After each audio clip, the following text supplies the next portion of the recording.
Ya dik, cari apa dik? Adik pula. Bini kau dah cakap dah jangan panggil perempuan adik, panggil kakak. Sorry. Kak, cari apa kak? Saya nak tengok gelang. Gelang ada banyak. Ni saya sediakan untuk akak. Yang ni nama dia Boba Marble. Oh, cantik. Cantik kak? Tapi itulah, minta maaf kak. Saya dah berkahwin. Pokoknya. Cantik sangat ni. Boba. Bini aku dah ni. Boba bukannya minum. Boba, kita sebab perempuan suka minum air boba kan. Kita jadikan emas terus. Jadi sambil minum air boba, kat tangan pun ada boba juga marble. Pandai awak. Pandai tapi minta maaf kak, saya dah kahwin.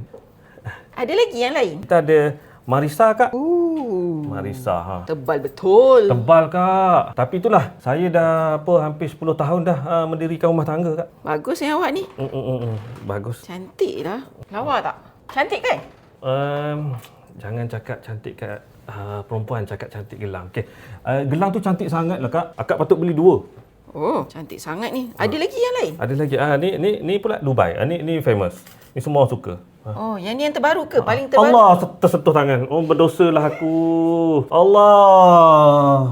Aduh. Marahlah bini aku nanti. Boleh ke macam tu? Tak, minta maaf kak. Tak sengaja. Itu Dubai kak. Aduh, habislah aku. Awak ni kerja berapa lama dah? Oh kak, walaupun saya dah berkahwin, tapi saya baru first day kerja.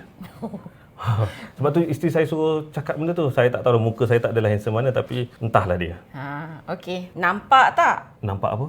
Sekarang nampak tak saya berlakon jadi customer tadi? Oh, ni dah sayang ke customer? Sayang dah ni. Oh, sayang dah. Okey, nampak sayang sayang jadi customer tadi. So macam tu tau. Awak kena ulang sentiasa skrip yang awak dah kahwin. Supaya perempuan tu tak sempat lah nak mengelamun ke apa. Faham Susah juga kerja ni. Tak senang, semua kerja tak senang. Saya nak kerja bengkel motor, awak tak bagi. Awak kata suruh kerja kedai emas, kaya lagi. Lepas tu tak bagi saya bercakap dengan customer perempuan pun. Susah lah macam ni. Lepas tu, mana awak nak? Awak nak kerja kat kedai motor ke nak kerja kat sini? Kedai motor. Tak boleh lah. Awak memang kena kerja kat sini. Sebab setiap bulan, awak kena beli gelang emas untuk saya. Oh, iyalah. Nanti saya beli awak emas lah tiap-tiap bulan. Beli yang tebal-tebal macam ni tau. Boleh, Kak. Kak pula. Boleh, sayang. Sayang tu dengan orang je. Bukan dengan customer lain. Tak. Patut balik ke lepas ni? Jomlah balik. Saya kerja nanti bos buang pula. Baru first day kerja. Awak ni baik awak yang kerja sini. Kalau awak nak beli emas, awak kerja sini. Saya balik rumah. Tak, kita balik sama-sama. Dah, jom balik. Tak nak. Saya baru kerja. Jom balik.